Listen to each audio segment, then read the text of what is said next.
Hello and welcome to the first episode of the She Invest podcast with your host. I'm Allie Fugit.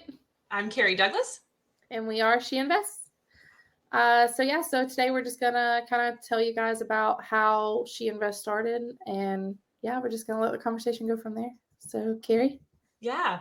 So this idea started in the Dirk's Bentley bar in Nashville, just trying to create a space for women to come together and have conversations. I mean, obviously we welcome anyone at this conversation, but a place where we can find other women who want to talk about investing. I was telling Allie that I had reached a point where I was about to go on Bumble and put in I want to find friends who have this in common. I'm trying to find other female investors. Where are these people? I want to have conversations with them.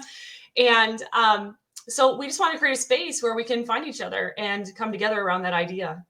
Yeah, we're not mystical unicorns, right? We're actually out there. We're just need to be found. So Right. This is a place where you can be found. And so we started the She Invests Facebook group at Dirk's Bentley bar, probably around midnight. We just said yes and went for it. And here we are today. So we are here just to kind of share some knowledge with you guys and have conversations and talk about the things that we actually want to talk about. And we're dedicating some time for us to talk about these high level questions with, some bomb women in this community. So yeah. The other thing that I think is important to say is I don't claim to be an expert by any means. I want to be a curator of information that maybe I've gathered from other sources and share that and have a conversation around that with people. Obviously, I'm glad to share where I'm at on my journey investing, but again, not claiming to be an expert. We're both students in this space still, but just creating a place where we can come together and have conversations. So. Absolutely. I would say my number one thing that continues to, keep me going in this and all aspects of life is my philosophy is to always stay a student, because if you're always a student, then there's always constant room for growth. So yeah, I would 100% agree with that. Yeah. And I love learning. I think that's one of the things that's been unique for me on my journey is when I finally feel like I'm really proficient at something, I'm like, oh, it's time to add something new or pivot a little bit because I want to be growing and learning something new. That's important. Yeah, the same. So I'm more of the operations background and I run the company on the back end for our business. So for me, I'm in constant mode of that, learning new ways to better perfect our systems, to better perfect what we have going on. So I'm constantly, that's my whole job, right, is to make things easier and learn different things. So yeah absolutely. More efficient.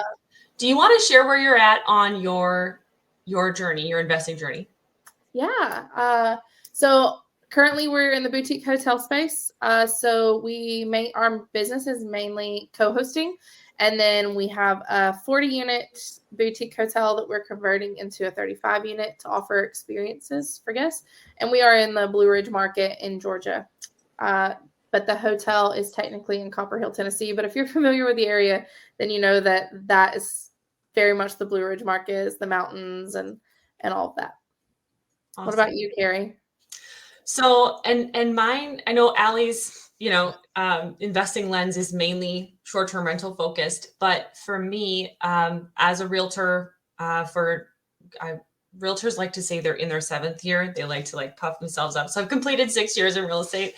I'm just wanting to invest as a wealth building strategy. So for me, it currently happens to be short-term rentals, but I wouldn't say I'm married to that industry forever. So right now, I own one single family short-term rental, and I co-host a second one. And then I have just purchased a 30-unit boutique hotel. And but for me, it's really about the bigger picture. I'm kind of the opposite from you, Allie, in terms of I don't focus too much on the operations. Of course, that's an important piece, but for me, it's really about the big picture and I'm the visionary and where are we going strategy wise, from here. So once this hotel project is complete, I might do something completely different as part of a greater wealth building strategy for me and my family as a long-term picture. Yeah.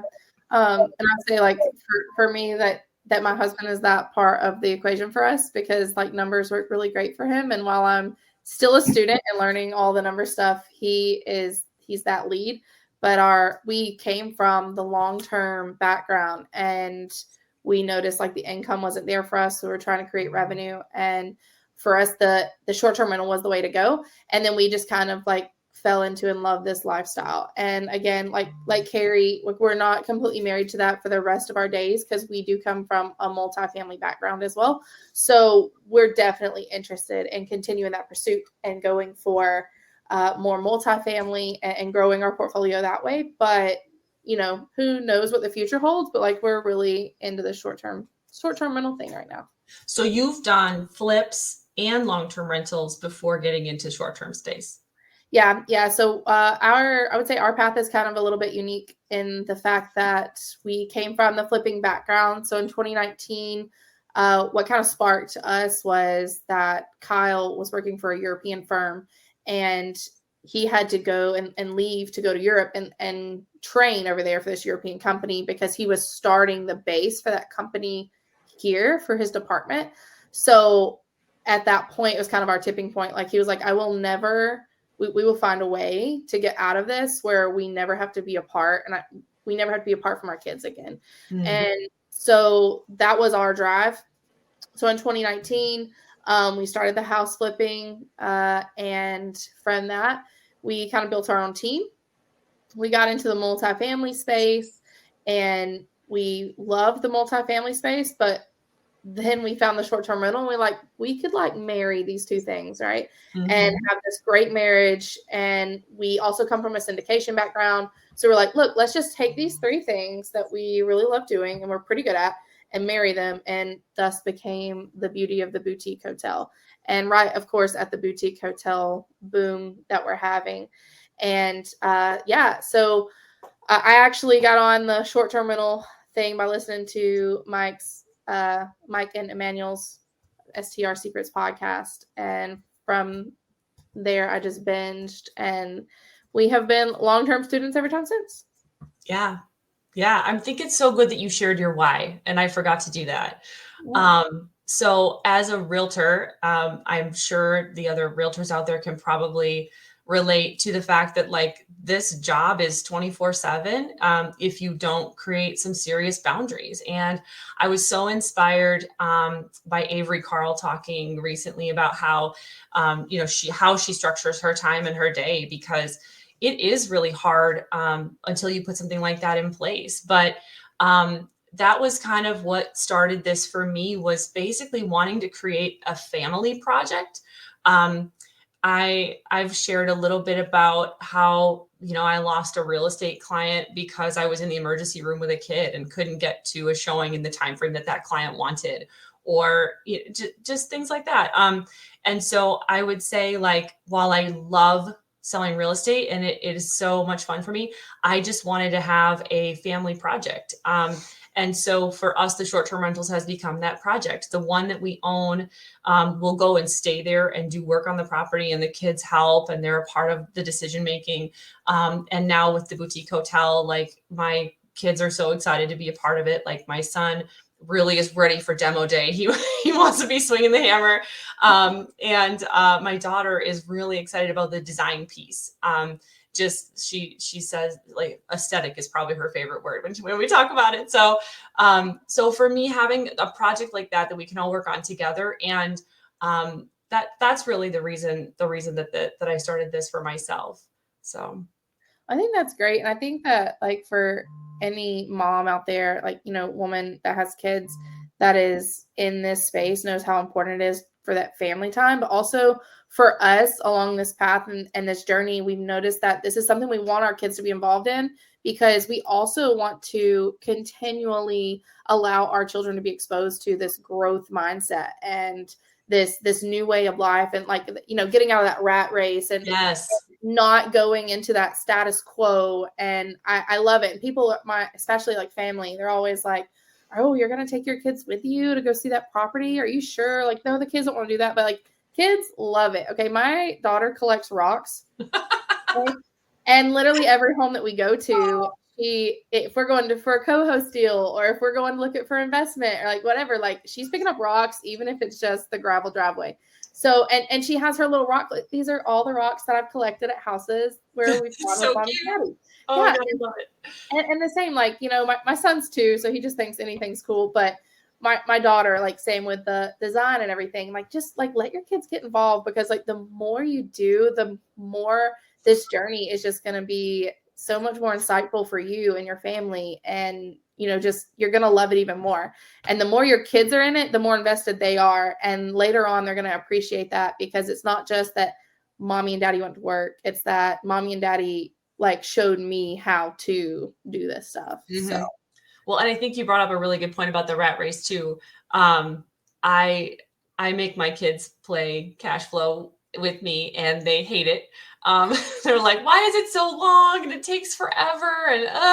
And they, you know, get frustrated when they don't win. And I always tell them, like, when you're an adult, you're going to thank me so much for making you play this game. And like this game is a safe space to make the mistakes. Like, I'd rather have you accidentally, you know, make the wrong purchase or the wrong sale on this piece of paper right here in our dining room than I would you know, go out in the real world and make the wrong investment. So I think you're right on with like modeling this sort of mindset for our kids.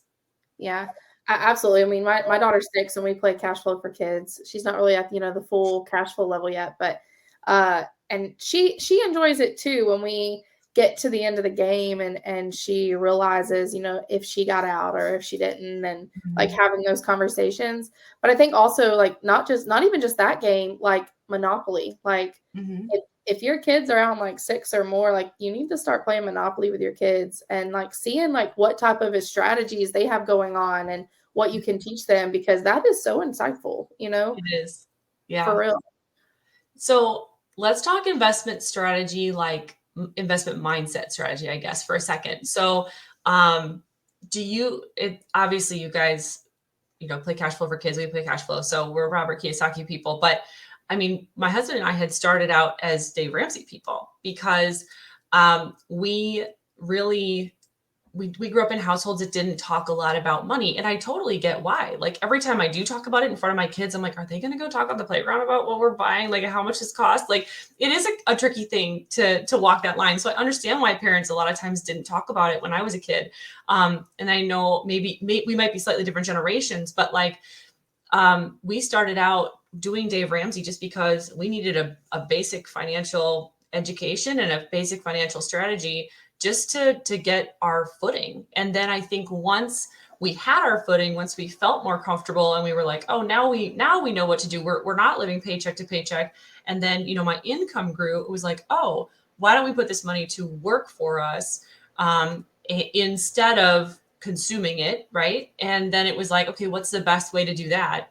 And so that's when I started really getting into listening. I started listening to Bigger Pockets, honestly. And then I eventually morphed to like Robert Kiyosaki, and then it morphed to you know, the Short-Term Rental Secrets podcast probably. But along that journey, like our first purchase, our first short-term rental investment property, I really wanted a fixed interest rate to hedge inflation. Like, that was that was the reason for doing it. And now I think my goals might have changed a little bit, but like that was the initial, you know, start for me. What about you guys? Right. I would definitely say the same. So like when we started, we were both in college. So, I mean, you can see behind me here, like, so we both have degrees, and we were very much taught from our families, like, we were the first people to go to college in our families. And so it's a huge honor when you're the first generation to get to do that, right? Yeah, it's a big deal. It is. Yeah, it's a huge deal. And so we both went to college, and we were both like, it was stressed upon us, get good grades, go to college, get a job, get a 401k. And because we also came from families like, you know, you guys, we didn't talk about money. They didn't talk about money in front of us. And it was a very hush hush thing. Like, we didn't have money, you know, to be talking about anyway, but it was definitely never anybody educating us on how to invest and like what we should do and how we could put our money to work if you had some extras. And I would say the only people that we had in our life was my grandfather and my grandmother, who own and invest in mobile home parks. And so they came from that long-term background. So that kind of initially sparked conversation with us. Like that was our current tribe that we had when we were in 2019 when we started down this. And so yeah, so we were like the Dave Great Ramsey example, by the way. Like wonderful example that you have that.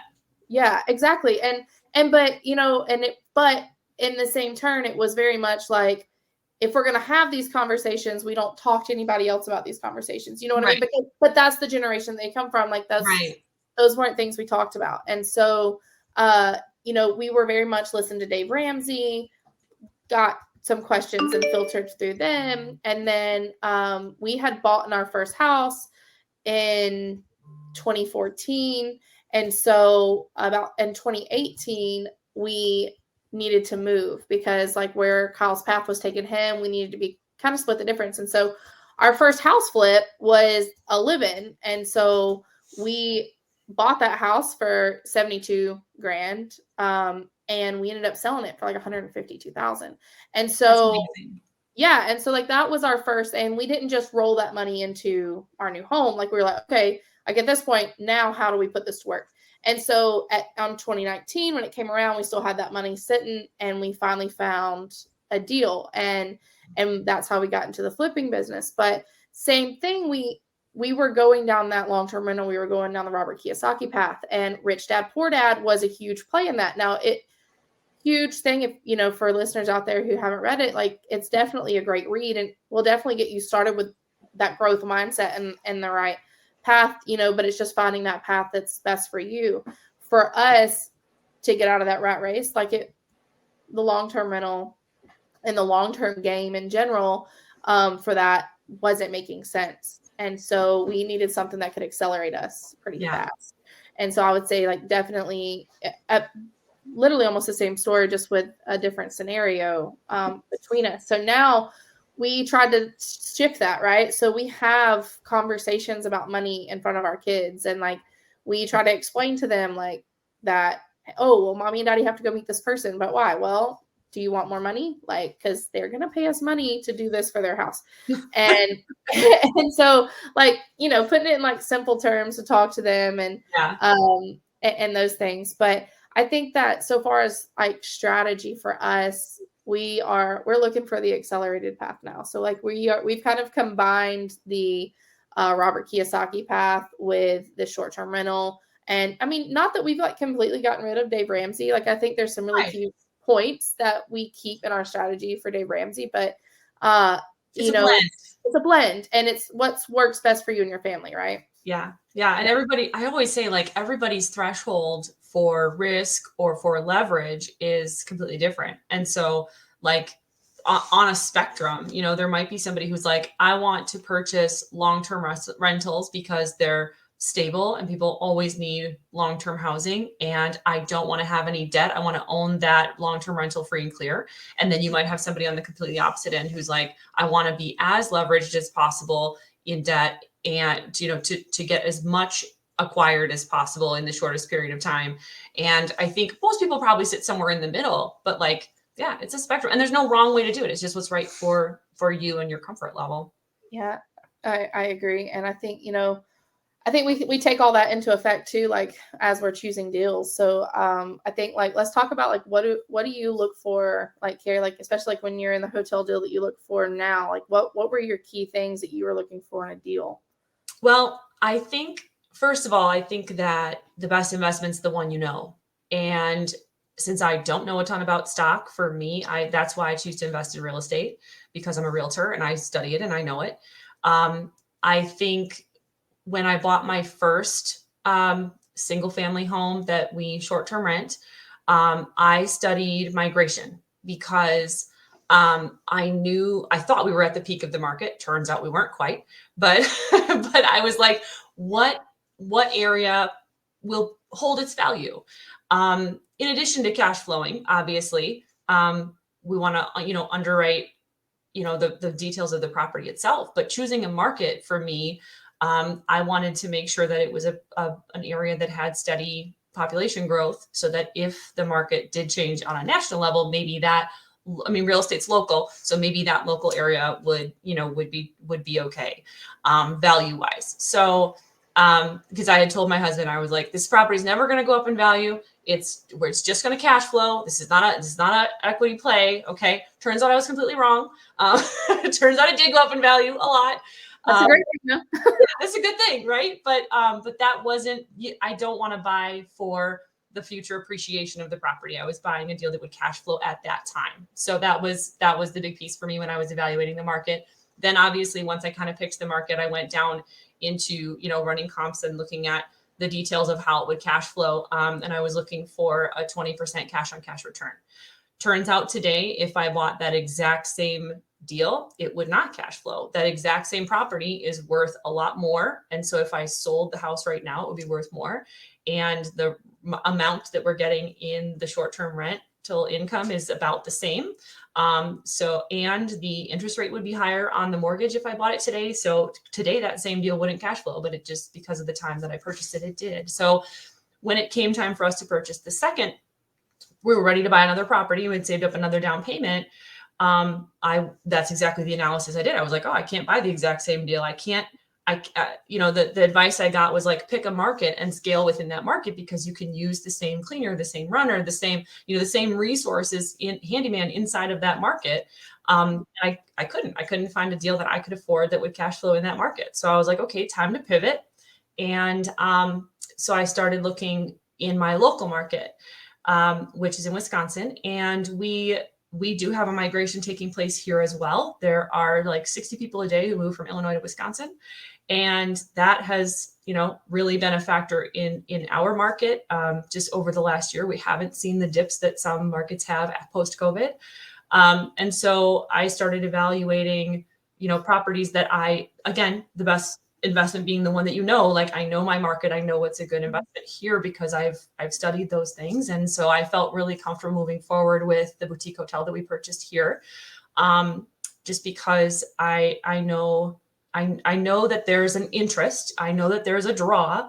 I think, was it Bill Faith who was talking about it in Nashville, where they were talking about like, interest doesn't mean like you shouldn't see the other hotels on the block as competition. That shows that there's a reason people are coming there. Like when McDonald's goes in, Burger King follows. It shows there's interest. So I wasn't, off put by the fact that there are a lot of hotels in this vacation pocket that we have here. Rather, I was just saying, okay, how does this hotel compare to the other hotels that are here? Not as like a scarcity type of competition, but just like, how can I perform in this market, compared to how they're performing. And so that was kind of what led us to that purchase. Yeah. And I would have to agree with a lot of that. I think that one thing that, you said that is key for people is knowing, the investment's the one that the best one is, because for us, that's one of the things. And, you and I have talked about it before. It's when that an investment is good, and it's just like convincing others that an investment is good, right? Because you're there, you've seen what it can do, but then it's like getting people to come in and invest in that particular deal, right? Yeah, and that's definitely when we get to the syndication episode. Yeah, absolutely. That's going to be like a huge part of that is how do I convey what I know to other people so that they understand this deal? Yeah, absolutely. And I will say the other part too.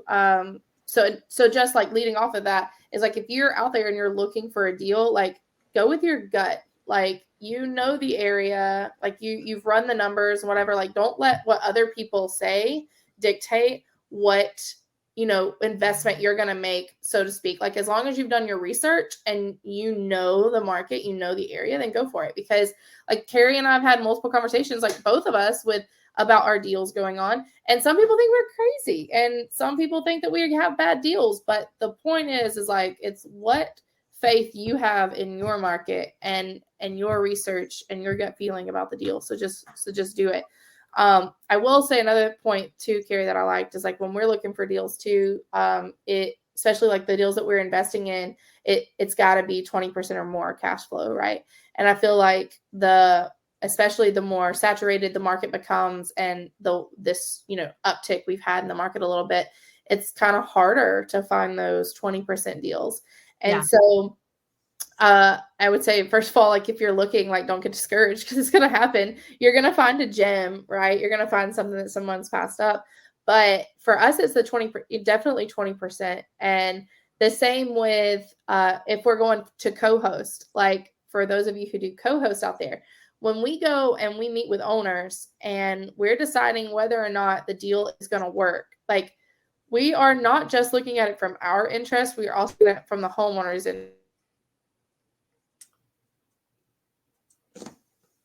And we just spent all this money that these homeowners did. Like, is it going to cash flow what it needs to cash flow in order to pay us and pay them? And so, and very much goes back to we evaluate it on that 20% rule.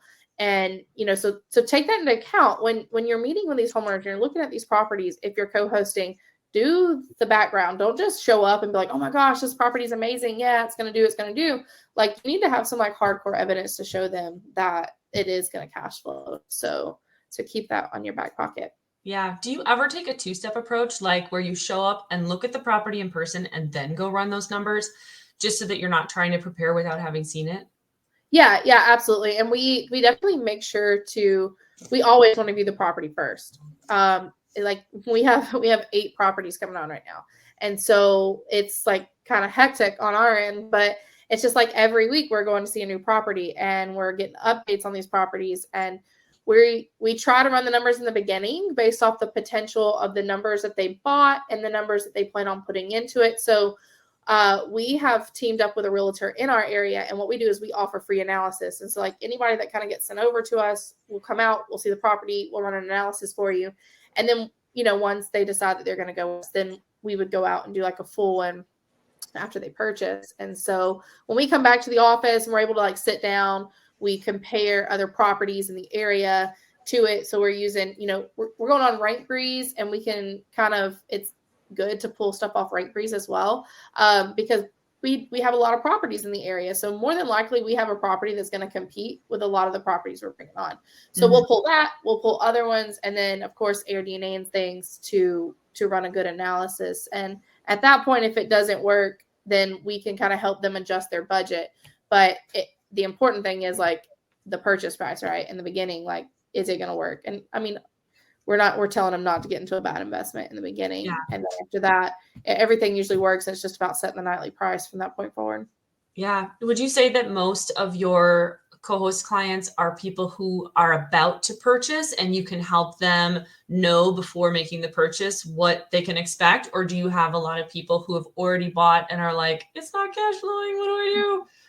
Yeah. Oh, that's a great question. Okay. So starting in the path when we've only been doing this for 2 years for the short-term rental, almost 2 years. And in the beginning, it was our first co-host deals were people that were wanting to be saved. Like they needed a knight in shining armor, and they had made a bad investment purchase with a realtor because the realtor was just, again, not producing numbers and was saying this was going to cash flow, this was going to work. And they were overpaying for the properties just to get the property. And so at that point, we've brought them on and we have been able to turn some sour deals into some pretty good deals or definitely lead them to the path of selling if that's the ultimate goal. But for us, the rest of them now is more of they're about to buy. So we're trying to make the smart investment from the beginning on. That's good. That's the right time. That's the right time. But I mean, there are so many people over the last few years who maybe aren't necessarily experienced in real estate or in investing, and they wanted to purchase a vacation home and then just also wanted it to kind of pay for itself. And that's okay. There's nothing wrong with that. But then just making sure that you have the right resources and the right people on your team helping you make that decision beforehand. Yeah. Oh, absolutely. I think that's a huge play. And I could say that my best asset in like for us acquiring co-host deals is like making those connections in the real estate agencies up here, because we're not just protecting the buyer at that point. Like we're also helping to protect that agent, because most of these agents, they don't know how to run numbers. Like they're in a short-term rental area, like a very saturated short-term rental area, and they have no idea how to run numbers. And so that we were able to fill that need, that's huge. And so we're protecting buyers, we're protecting agents, and then ultimately, if they decide to go with us, we're protecting ourselves too, right? Yeah. So I think it's a kind of a threefold thing. Yeah. But yeah. So what about like when you got your you said you have one that you co-host, right? Yeah. Okay, so like tell me about that. How did you land that? It's just my parents. It's not. So, and this, well, and this, that's true. They did actually hire somebody else in the beginning. But I think that's actually an interesting thing that I could share. So, a lot, if we talk cash flow quadrant for a second, like Mhm. I'm not trying to leave a W-2. I'm Right. already, in the S quadrant. So I already work for myself. So my goal was not to become self-employed being a property manager, which is why I haven't really pursued other co-host deals Mhm. besides just the two that we have. Would I take them if they came to me? Sure. But like I haven't really worked hard at pursuing that because that like I already am self-employed. I already work for myself. We already don't have the limitations of a W-2. We don't have to request off PTO when we want to go on vacation. Like I do have the flexibility to make my own schedule, although I always say that I have like 20 bosses at a time instead of one boss, and really I have to work around their schedules. But in general, like I can get someone from my office to cover my business if I want to travel or whatever that looks like. So I wasn't like on this path to replace a W-2 income to liberate myself, so I didn't like press hard. And when we bought our first short-term rental, I actually hired a management company. I wasn't planning to manage it at all. That was like a task I didn't want. I valued my time, and I was like, I'm going to hire somebody else. So it turns out the company that we hired, my parents also hired. My parents and I bought properties near one another. We both hired this other company, and it was going fairly well. And then that company was acquired, and the transition did not go well. So at that point, we started kind of looking at other options, and I had already, started following short-term rental secrets and some other things. And so I was like, okay, you know what? I think I'm just going to fall into operating these two units because it makes the most sense. So those are the two that I was operating before the boutique hotel, and again, just fell into it kind of by accident. And it's going great. We have a lot of things set up with the team on the ground there that is very, like, we have a great team. And so the demand on me isn't too much, which is fine. But the ultimate goal would be to eventually be completely passive someday, right? Like, I think it's going to be a few years before that happens in the property management side of things. So right now I'm the operator, and I will be for the boutique hotel as well, because after falling into it, it's something that I do want to do.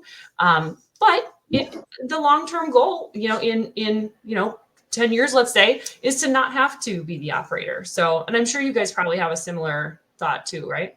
Right. Oh, absolutely. Not that our goal is to be the next Vacasa or anything, but we're building out our team, and like I said, we've been doing this for 2 years, but our growth has been so organic and come so fast that we have had to make those real struggles to get the team in place that we have. But we are very thankful that the VA that we have is extraordinary, Louie. So shout out to Louie.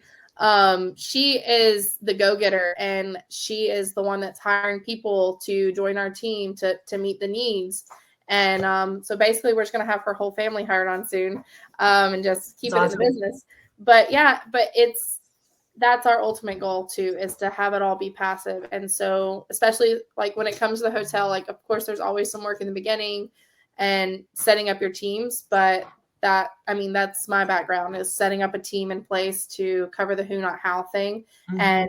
and move forward, right? So we can acquire, because our goal is to acquire another one by the end of the year. So yeah. So moral of the story, don't ask me how to find co-host deals, because I haven't pushed hard. Ask Allie that question. But for me, like, it's more about the wealth building strategy. So that's the real estate acquisition piece is the part that I feel like That's the thing that I know about, just coming from my background. So yeah, but I think that that's important, like for us to share that dynamic of like neither yeah, one of us are coming from the same outlook and the same right. background, right? Yeah, I think we have the same like long-term goals, but we're coming at it from very different angles and what we specialize in. So Yeah, absolutely. Yep. All right. Well, any other questions for today, or should we I save the don't rest? know. I think we can end for today, but we have a great list of subsequent episodes that we want to dive into some specific topics. So I'm really excited to continue to bring that. Yeah, absolutely. So we've got some pretty bomb women and some other industry leaders that we've got on our list, people to have on our podcast. So definitely make sure you like, follow us, and keep up to date in the She Invests Facebook group. And please tag us with your questions. And of course, if you have any suggestions of people you'd like to hear or anything you want to hear about on the podcast, like send it to us, let us know, because we'd love to help you and cover those concepts. Yes, awesome. All right. Thank you. Thank you.